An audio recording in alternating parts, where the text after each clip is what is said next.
we'd like to know tonight the real politics of the Mau. The real thing. Forget about what the politicians say. So let's begin with the lady. Where you sit, Catherine, what is the real, what's happening in the Mau? Is it real? Is it occasioned by plans for the future? Is it a personal vendor? What is it? I don't know what it is. Somebody has suddenly woken up and realized that they made a mistake and now wants to do something right. Okay. But unfortunately, the strategy is really bad. It's like going to poke a beehive during the day.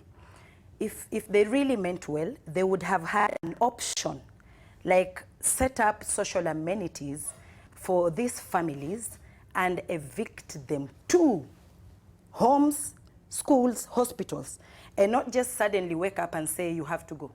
You know, these are Kenyans and they have rights. Where do they go? Why, in the first place, did they allow them to settle? That would be the question, and during by the campaigns, way. I heard the president say, nobody will chuck them out of the forest. So why do we take such serious matters and politicize, occupying, evicting them? You know, I'm just not okay with this. It is a bit lopsided. Okay. And I think if they really want, because I'm not saying that we should not conserve our forests. That should be done by all Kenyans.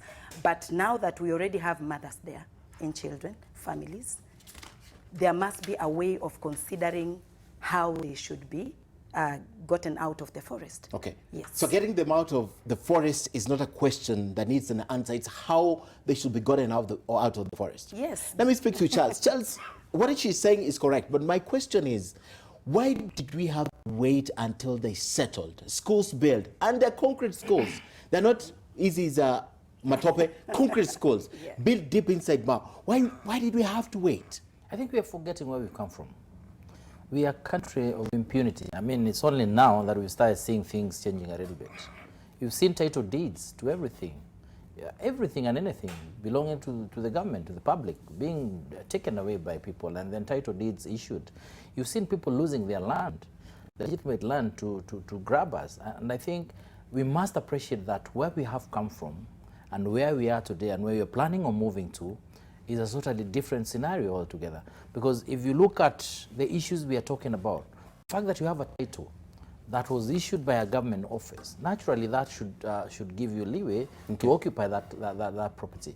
But are we saying that there was no criminal aspect to that in the first instance? And I think, like my sister has said, the issue is grandstanding in this country. Because every time an issue of national importance comes up, people want to narrow it down to a community issue. If you look at even how we have been handling the Mau, many people didn't even know how it relates to them. They've just been seeing it as a Maasai Kalenjin issue. Because even you, when you call panelists here, you call a Maasai and then you call a Kalenjin, and then they're antagonistic. All of them are saying we are not moving, you're moving. So we switch off and or listen to your radio, and we are saying let them sort out their issue. It is only now that is coming out to us that we realize, come on, we're talking about Lake Victoria, for God's sake. We're talking about even things that are not even related to what we have always seen the Mau to be. We have seen it's the biggest water tower, as it were, I think in East Africa. So I think grandstanding and not talking to each other, because we have this habit of something comes up, we say is not going to happen. And we are not talking to ourselves, we are talking to our supporters.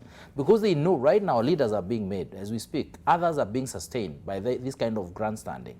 There are people who will vote for that person in future or sustain them because of the stuff they have been, the position they have adopted on this issue. And I think to me what needs to happen is people need to start talking to each other.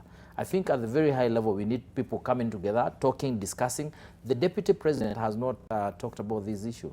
And I think that is telling, because this is, on other issues he have always been very, very vocal. On this particular one he has not touched, because he understands he's in government in the first instance. He's the deputy CEO of this country. He knows what conservation is all about. But out of the blues, then he realizes then these are also people that they should be handled in a certain way. I think people need to relate at the very high level. They need to talk. They need to agree moving has to happen. But it is how long, Charles, will we have the same conversation? The first time I had this conversation, probably I was in first year, 2005. I mean, it's 15 years later. How long, and what do you want us to keep saying for 15 years? That's what we're saying. People have to move. But now, like she said, people have to move in in a way where people don't get hurt. We saw now we have stopped the issue of kids, the schools closing. Yeah, kids will go just to school. for 60 days. For 60 days. Just for 60 days, and, yes. and I don't know whether the parents will be there. Okay. Or they'll be in their own natural homes. So if a kid is going to school, does it mean they'll go home or they'll go look for their parents wherever they move to? So this is bigger than we are seeing. It needs organizing. It needs handling. But bottom line, where you are right, my right starts. Yours stops. You cannot tell me in Mau and yet all my rivers are drying up. River and Nile I need is them affected simply and all. because you have a title, you have a right to that land. Okay. My right is to enjoy. Regardless of how the title exactly. was My obtained. right is to enjoy good environment, good land, good water, and everything. Simeha, this is something we've discussed previously, and it's still a discussion, and unfortunately, we are being divided along political lines. And the only thing we get to understand is what the politicians, like he says. On Sunday, Mark Masai was here with two politicians, and you saw how it got rowdy. That's part of the reason we didn't want to have them. From where you sit, what's happening? Yeah, well, but first of all, is just to say that, you know, the fact that people who are in politics behave badly doesn't necessarily mean that politics is bad or wrong, you know, because all these things, by the way, for me, I situate them in a political environment, in political context. Okay. That the failure is not even a tactics or strategy or whatnot. The failure is political failure in this country. These are consequences of the failure of politics, the failure of leadership, the failure of governance in our country. So we are seeing these consequences. You put it very right. We've been with this for a long time when it should have been solved. If we had been honest as a nation, particularly our leaders, those who are in authority of state and government, and that we recognize that a wrong was committed, specifically during the Moi days. It could have begun earlier, but a lot more, I think, escalation was around during the Moi days. Then immediately after that, this wrong would have been corrected. But because many times we find those who are in who have political authority find that, or those who aspire, find that they can use wrongs. They can actually use wrongs to foster their political careers, image, profile, and so on, their political prospects. So they'd rather the wrong remains.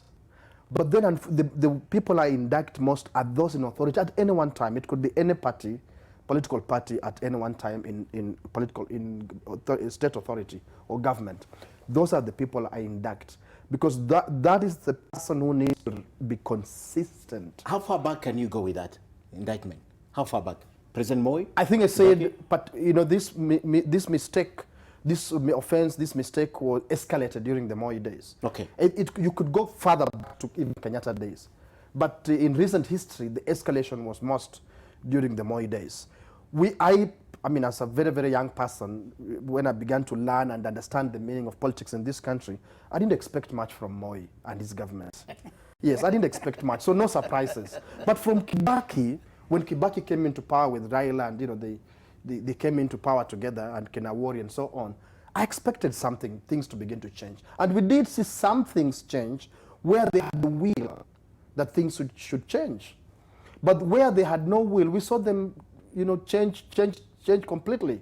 We saw them say, no, it's okay, Mzee can keep that, it's okay, so-and-so can keep this, and so on. Lack of consistency. And that horse trading, that's where the problem lies. Horse trading is wanting to benefit from wrongs. It's looking at a wrong and realizing acknowledging quietly it's a wrong, but you know what? I can use it. Okay.